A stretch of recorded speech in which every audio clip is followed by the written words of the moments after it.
Dobrodošli na YouTube kanal. Moje ime je Nino Kolarič, sem ustanovitelj in glavni urednik prvega slovenskega holističnega portala holist.eu. To je drugi del videa in v tem bom govoril zgolj o novih dokazih glede D-vitamina in COVID-a. Vse te dokaze je zbral profesor Roger Seald.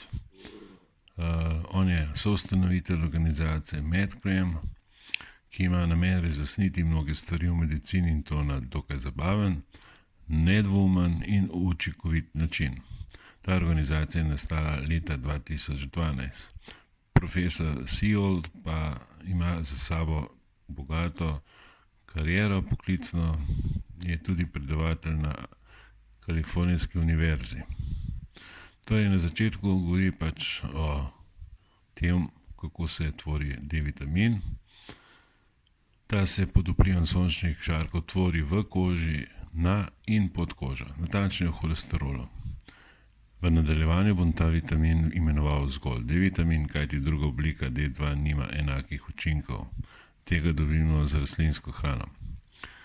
To dejstvo je pomembno za vegetarijance in vegane. Če se sončimo in pri tem uporabimo zaščitno kremo za sončenje, se ta vitamin ne tvori. To enako velja, če se sončimo iz stekla. D-vitamin se aktivira v jetrih in ledvicah in ta proces traja 3 do 4 dni. Aktivirana oblika se imenuje holekalciferol. S starostjo se možnost tvorjenja tega vitamina pod vplivom UV žarkov pri starejši populaciji zmanjša, hkrati pa ga rabijo več kot mlajše osebe, kar je zelo pomembno dejstvo sploh v tem času COVID-a. Torej, izjetek je potem v ledvice in kar je zelo pomembno, direktno v celice imunskega sistema. V ledvicah nastajajo tudi snovi, ki D-vitamin nevtralizirajo, kar je pokazala znanstvena študija glede koruznega sirupa. To je sladilo, ki se ga uporablja v prehranski industriji. Glede drugih oblik sladkorja, raziskave niso bile narejene, verjetno pa imajo podobne učinke. Največ D-vitamina v prehrani dobimo v morskih ribah z veliko maščobe, to so recimo sardine, oziroma ribje olje, ki se pridobiva predvsem iz jeter, seveda ribjih, toliko naravnih virih tega vitamina. D-vitamin je v maščobi topen vitamin, vendar ni samo vitamin, ampak je tudi hormon, in to steroiden hormon, kar pomeni, da gre lahko v celico. Na tej sliki vidite, kako gre v celico in tudi v jedro celice in s tem vpliva na ekspresijo oziroma izraznost celice. Torej ji ukaže, kako naj se obnaša. Sama beseda vitamine se sestavlja iz dveh besed, vita in amin, pomeni, da je to za življenje pomembno aminokislina. Medtem ko hormoni prenašajo ukaze po celotnem telesu, to jih torej razlikuje. D-vitamin pa je oboje, kar je enkratno. V preteklosti je obstajalo mišljenje, da je glavna vloga D-vitamina nadzor kalcija, kar je sicer res, toda njegova vloga je dosti pomembnejša. D-vitamin lahko celičnemu jedru zaukaže transkripcijo RNK-ja ali pa jo prepreči. Američani so izračunali, koliko časa v enem dnevu v povprečju preživimo zunaj. Ta odstotek je nekaj manj kot 8%. Seveda, ob toplem vremenu smo več časa zunaj na prostem, pozimi pa smo v glavnem zgolj znotraj 4 zidov. Pozno jeseni in pozimi, kadar se nastavljamo s sončnim žarkom, je sonce prešibko, da bi se D-vitamin lahko tvoril. To velja za vse nas, ki živijo nad 35 sporednikom na severi obli. Na tem grafu ameriške agencije CDC lahko vidimo, kakšna je korelacija med močjo sončnih žarkov, D-vitaminom in gripo. Kot vidimo, najvišji stolpec, največ gripe je tam nekje februarja, sonca pa seveda D-vitamina pa avgusta. Sam osebno nisem nikdar zbolel za gripo in najverjetnejši vzrok temu je, da kadar je to mogoče, se nastavljam sončnim žarkom, tudi v največji pripeki, zato imam dovolj zalog D-vitamina. Ampak zakaj imamo premalo D-vitamina? Glavni razlog je seveda premalo sončenja. Sledi prevelik indeks telesne teže ali pa lahko to nastane zaradi bolezni ledvic. Že vsaj 100 let vemo, da pomanjkanje D-vitamina poveča občutljivost na okužbe. Pomanjkanje zviša tveganje za respiratorne infekcije pri rahitičnih otrocih. D-vitamin igra pomembno vlogo pri tuberkulozi, opažena je tudi njegova vloga pri respiratornih infekcijah in drugih sezonskih boleznih. In če se to drži, potem ima D-vitamin zelo pomembno vlogo za naše zdravje na splošno. Zadnje raziskave so pokazale, da igra D-vitamin pomembno vlogo za ves imunski sistem, saj ga stimulira v primeru okužb. Ta vitamin vpliva na različne celice družine mieloičnih in limfoidnih celic, verjetno spodbuja tudi ekspresijo peptidov v monocitih in nevtrofilcih, kar je pomembno v boju proti mikrobom. Njegova vloga je predvsem pomembna pri obrambi pred patogeni v dihalnih poteh. Tu imamo razpredelnico ravni D-vitamina v krvi. Ostajata dve enoti za merjenje, in sicer nanogram na deciliter in nanomol na liter. To povzroča določeno zmedenost, velja pa si zapomniti, da gre za pretvarjanje vrednosti uporabne v količnik 2,5. Torej, tista, ki je najmanjša, ko je pomanjkanje D-vitamina, je manj kot 30 nanogram na mililiter oziroma krat 2,5-krat, pa je potem manj kot 75 nanomola na liter. Torej, optimalno vidimo, da so vrednosti 125 do 175 nanomola na liter, v primeru raka ali bolezni srca pa mora biti višja, tam do 250 nanomola na liter. Kar je več, naj bi bilo previsoko. Tu imamo študijo, ki je pokazala razliko tvorjenja D-vitamina pri mladostnikih in pri starejši populaciji. Koža mladostnika ima več kot dvakrat večjo sposobnost produkcije tega vitamina. Od dejstva, da ima bela populacija v rasno mešanem okolju v severnih geografskih predeljih nad 35 stopinj geografske širine, bistveno več D-vitamina kot pa temnopolti in pripadniki latino populacije. Tu vidimo, ti črni stolpiči predstavljajo, se pravi, to temnopolto populacijo, sivo latino populacijo in tisti beli stolpiči so pač belci. Ta raziskava je pokazala, da morajo ljudje z odvečnimi kilogrami imati prehranske dodatke z D-vitaminom. Če so pa debeli, pa še mnogo više količine. Torej, koliko D-vitamina? Glede tega ne obstaja nek mednarodni konsenz. Nekje pa naj bi bila najvišja vsebnost D-vitamina v krvi tja do 150 nanograma na deciliter oziroma 450 nanomola na liter. Ker se kar je več, lahko pride do hiperkalcemije.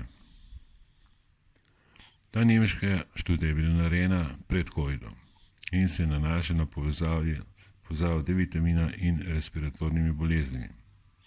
Vključenih je bilo 9940 oseb v starosti od 50 do 75 let.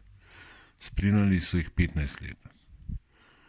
Pri tistih, ki so umrli, pa so potem pregledali njihove mrliške liste. Seveda so vsem pri tem izmerili količino D-vitamina v krvi, kar lahko vidimo na slajdu. In rezultat. Tisti, ki so imeli višjo raven D-vitamina, so imeli za 41% več možnosti preživetja od ostalih v zvezi z respiratornimi boleznimi. Še ena meta-raziskava objavljena v British Medical Journal glede respiratornih bolezni pred COVID-om. Analiza je zajela 25 objavljenih raziskav na to temo. Na grafu na desni strani so podatki, da D-vitamin ni imel pozitivnega vpliva na razvoj bolezni. Na levi strani pa so zabeleženi pozitivni rezultati. Čisto na dnu, malce na levi strani pa je rezultat celotnega pregleda, to je manj kot 1, to so pač te statistične analize.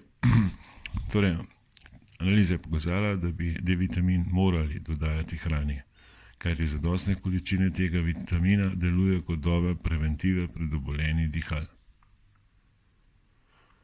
Japonska randomizirana študija izpred 10 let. Šolski otroci in preventiva proti gripi v povezavi z D-vitaminom. Vključeno je bilo 334 otrok, ena skupina je prejemala 1200 mednarodnih enot D-vitamina, druga pa placebo. Rezultat: skoraj pol manj obolelih pri tistih, ki so prejemali D-vitamin. Imunofenotip COVID-a v povezavi s pomanjkanjem D-vitamina. Imunofenotip pomeni skupina imunoloških označevalcev te bolezni. Tu je razvidna povezava med obema parametroma. Predvsem je pomembno tisto zadnje, torej sposobnost koagulacije krvi, tvorjenje trombov oziroma krvnih strdkov. V glavnem so vsi ti pokazatelji verjetno enaki tudi pri drugih virusih, s katerimi se srečujemo v zimskem obdobju. Je pa opazna razlika pri sposobnosti koagulacije. V tem poročilu, objavljenem v New England Journal of Medicine, pravijo, da so pri opravljenih obdukcijah ugotovili, da so bili krvni strdki v primeru žrtev COVID-a v pljučnem tkivu 9krat bolj pogosti v primerjavi z ostalimi. Torej, to je že kar poznano, da večina teh ljudi umre zaradi embolije. Tu imamo študijo objavljeno v reviji Nature, kjer so primerjali primere COVID-a glede na starost, raso, kadilci, nekadilci, spol in indeks telesne mase. V študiji je bilo zajetih več kot 11 milijonov okuženih in skoraj 11.000 umrlih za COVID-om. Namen raziskave je bil ugotoviti, kakšna je možnost zboleti za COVID-om, glede na prej omenjene kriterije. Kot lahko vidimo, starejši kot človek, večja je možnost. Enako velja glede rasne pripadnosti in indeksa telesne mase. To je vse podobno kot v primeru D-vitamina. Da imajo ženske manjšo možnost zboleti, je tudi že znano. Manj znano pa je, da imajo kadilci manj možnosti. Kako je slednje sploh mogoče? Kajenje sprošča dušikov oksid, ta pa širi žile. Nikotin deluje tudi protivnetno. To ni edini primer, da kadilci redkeje zbolijo za neko boleznjo. Poznajo zdravniki primer ulcerativnega kolitisa, ko se prav to dogaja. Kar pa je še bolj čudno, bolezni pljuč pri COVID-u ne igrajo nobene vloge. Največja nevarnost v primeru COVID-a predstavlja srčno-vnetne bolezni in ne bolezni pljuč.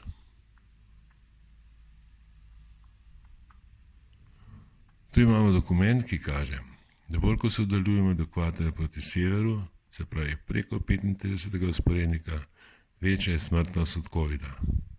Vendar države dosti bolj na severu imajo manj mrtvih na milijon prebivalstva, najverjetneje zaradi tega, ker D-vitamin prejemajo preko hrane in prehranskih dopolnil. Glede na lego Italije in Španije, smrtnost ne bi smela biti tako visoka, pa kljub temu je. Kajti na splošno je velik odstotek ljudi z nezadostnimi vrednostmi D-vitamina. Znano je tudi, da visok krvni tlak, diabetes, prevelika telesna teža in etična pripadnost vpliva na količino D-vitamina, posledično je v tem primeru COVID nevarnejši. Vloga D-vitamina kot preventiva pred COVID-om. Podatki za 20 evropskih držav. Tu imamo povprečne vrednosti D-vitamina v krvi, potem število okužb in število smrti. Ko so vse te podatke statistično obdelali, so dobili rezultat prikazan v tem grafu. Ta kaže, da više, ko so vrednosti D-vitamina, manj okužb in smrti od COVID-a. V reviji Nutrients so objavili študijo iz Švice. 107 hospitaliziranih oseb. Pogledali so tiste, ki so pozitivni in tiste, ki niso bili pozitivni SARS-CoV-2. Tisti z višjo ravnjo D-vitamina so bili večinoma negativni na test. Razlika med obema skupinama je pomemben pokazatelj, da D-vitamin deluje preventivno na COVID. Seveda, to je posreden dokaz, kajti lahko, da imajo okuženi zaradi same okužbe manj D-vitamina. In uredništvo revije je prejelo protestno pismo, kjer naj bi ta preomenjeni zadržek tudi dokazali. 9 prostovoljcem so dali lipopolisaharid, ki zniža imunski odziv. Raven D-vitamina se je res znižala, vendar zgolj rahlo. Potem imamo tu izraelsko študijo. Namen je bil ugotoviti nižjo raven D-vitamina v povezavi z zvišanim tveganjem okužbe s COVID-om. V raziskavi je bilo vključenih 14.000 oseb, skoraj 8.000 je bilo vsaj enkrat testirano na COVID. 10% je bilo pozitivnih in 90% negativnih. Nekaj čez 6.000 so iz raziskave izključili, kajti za njih niso imeli podatkov o D-vitaminu. Kot mejo so postavili 30 nanograma na mililiter. Horizontalna črta označuje vrednost D-vitamina, vertikalna pa starost. Rezultat. Tisti, ki so imeli normalno raven D-vitamina, je med njimi majhno število okuženih nasprotju s tistimi, ki so imeli nizke vrednosti. Še ena izraelska študija, ki nedvomno kaže, da imajo tisti z ravnjo D-vitamina manj kot 75 nanomola na liter, kar za 1,5-krat več možnosti, da se okužijo in kar 2-krat več, da jih hospitalizirajo.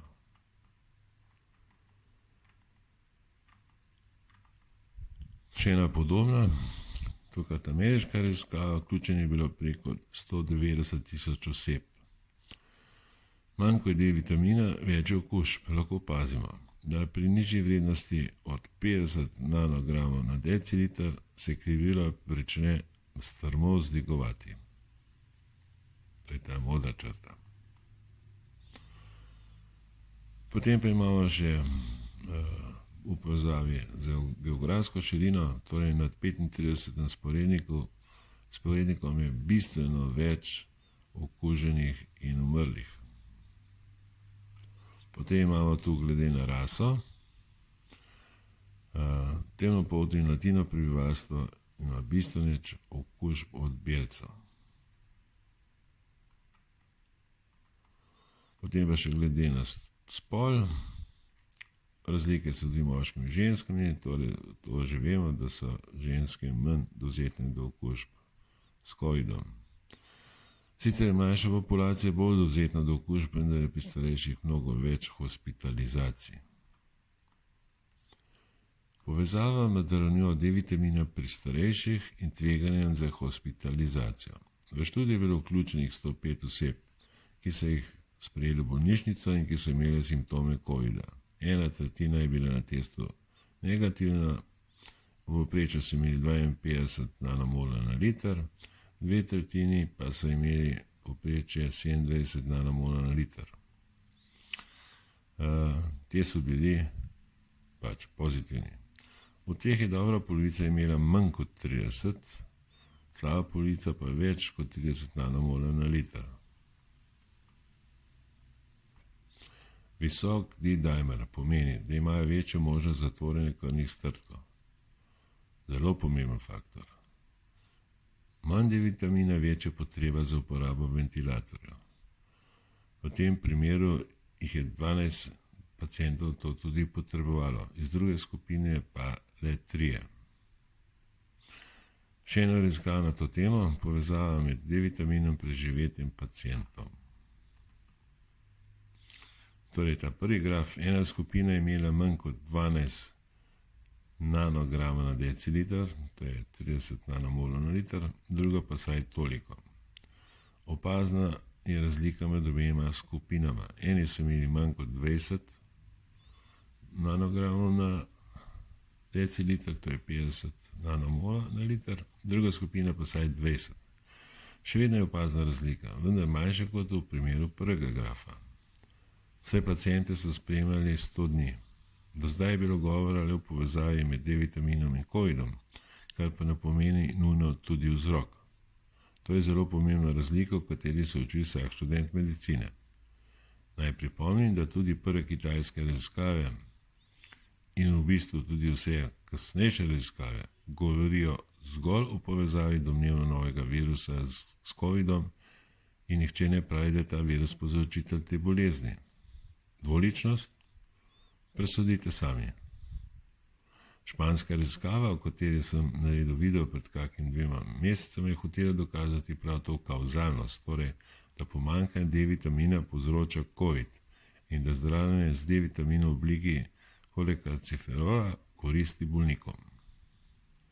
V to raziskavo je bilo vključenih 76 pacientov, 26 jih ni prejemalo D-vitamin, 50 pa jih je. Ostalo zdravljenje je bilo enako. Rezultat. Od 26 pacientov brez kolekalciferola jih je 13 potrebovalo oskrbo na urgentnem oddelku, torej 50%. Od tistih, ki so D prejemali, pa zgolj 1 oziroma 2% iz skupine, ki je bila zdravljena s kolekalciferolom, ni nihče umrl. Iz druge pa sta 2 osebi umrli. Vzorec je res nekoliko majhen, zato tam načrtujejo večjo raziskavo, kjer bodo vključili 1000 bolnikov. Še ena podobna raziskava, v nekaterih domovih za ostarele v Franciji so oskrbovancem na 2 ali 3 mesece dali 80.000 mednarodnih enot D-vitamina in tistim, ki so potrebovali bolnišnično oskrbo, so zastavili vprašanje, kdaj so nazadnje prejeli D-vitamin, ali je bilo to v zadnjem mesecu ali je to bilo prej. Na podlagi teh faktorjev so naredili študijo, torej statistično so obdelali te podatke. Rdeča linija na tem grafu pomeni preživetje tistih, ki so D-vitamin prejeli znotraj 1 meseca. Modra pa so tisti drugi. In očitna je razlika glede umrljivosti. Spremljali so jih 2 meseca. Potem je tu še indijska študija, o kateri sem tudi že govoril v enem izmed videov. Vključeni sta bili 2 skupini okuženih s SARS-CoV. Namen študije je bil, da ugotovijo prvič, ali je jemanje D-vitamina ljudem pomagal v boju proti koroni, pod drugo točko pa, ali ta vitamin vpliva na starevanje krvi. Ta povzroča pljučno embolijo med ostalim, kar je tudi ena izmed značilnosti COVID-a. Ko pomislimo na Indijo, si predstavljamo vročo klimo z veliko sonca, torej tam problem z vitaminom naj ne bilo. Toda ta raziskava je pokazala, da so vsi udeleženci imeli nenormalno nizko vsebnost D-vitamina, kajti tudi oni se skrivajo pred škodljivimi posledicami sončenja. Zato so eksperimentalni skupini dajali velike odmerke tega vitamina, 60.000 mednarodnih enot, vendar v obliki, ki jo lahko kupimo v supermarketih, torej ni bila v obliki kolekalciferola, ki ima takojšnji učinek. V tej skupini so D-vitamin prejemali toliko časa, dokler niso dosegli normalnih vrednosti. Po 3 tednih so obe skupini testirali na SARS-CoV-2. V eksperimentalni skupini je bilo nekaj čez 62% negativnih, v kontrolni pa le nekaj čez 20%. Prav tako je bilo v prvi skupini zabeleženo, da je ena najpomembnejših beljakovin za starevanje krvi, fibrinogen, občutno padla. V prevodu to pomeni, da D-vitamin zmanjša možnost nastanka tromboze oziroma krvnih strdkov. V British Journal of Medicine so novembra objavili še eno indijsko raziskavo, kjer so primerjali raven D-vitamina pri asimptomatičnih in pri kritično bolnih pacientih s COVID-om in povezavo z vnetnimi markerji. Vanjo je bilo vključenih 154 oseb. V A skupini je bilo 91 asimptomatičnih bolnikov, ki so morali v bolnišnici ostati 12 dni v karanteni. V B skupini pa 63 resno boleli, ki so bili na urgentnem oddelku. V A skupini jih je 62 imelo več kot 20 nanograma na mililiter, 29 pa manj. Torej, večina je imela višjo vrednost. V B skupini sta samo 2 osebi imeli nad 20 nanogramov na mililiter, 61, se pravi, ti preostali pa manj od tega. Spodaj sta 2 razpredelnici, na levi so tisti z več kot 20 nanogramov na mililiter, na desni pa tisti z manj. Opazno so vnetni markerji bistveno višji pri tistih z manj D-vitamina. Ti markerji so pač značilnost COVID-a. Na tem grafu je prikazana smrtnost obeh skupin in ta je skoraj 7-krat večja pri tistih s pomanjkanjem D-vitamina. Avtorji te raziskave so vzeli zaključku podali izjavo, da bi morali obolelim za COVID masovno dodajati D-vitamin suplemente. Še pred COVID-om so nekatere države D-vitamin začele dodajati hrani, predvsem v mleko. Tu je nekaj držav, ponekod je dodajanje obvezno, drugod pa prostovoljno.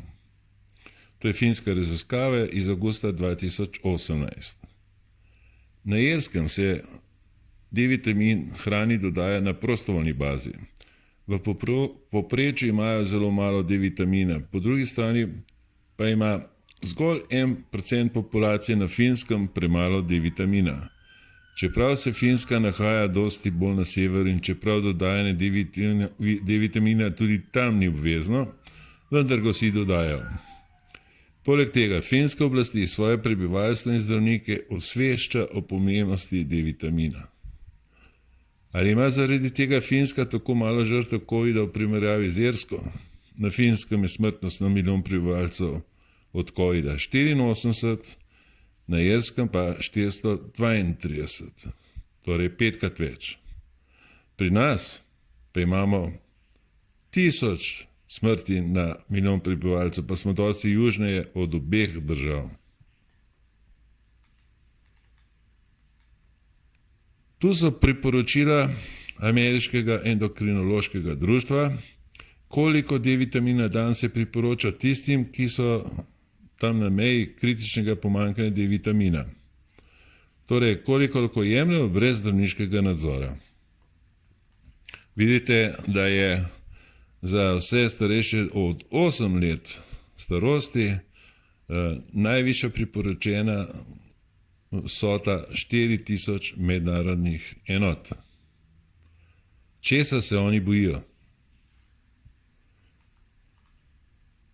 Nasprotno pa govori Endokrinološko poljsko društvo in Poljski inštitut za medicino.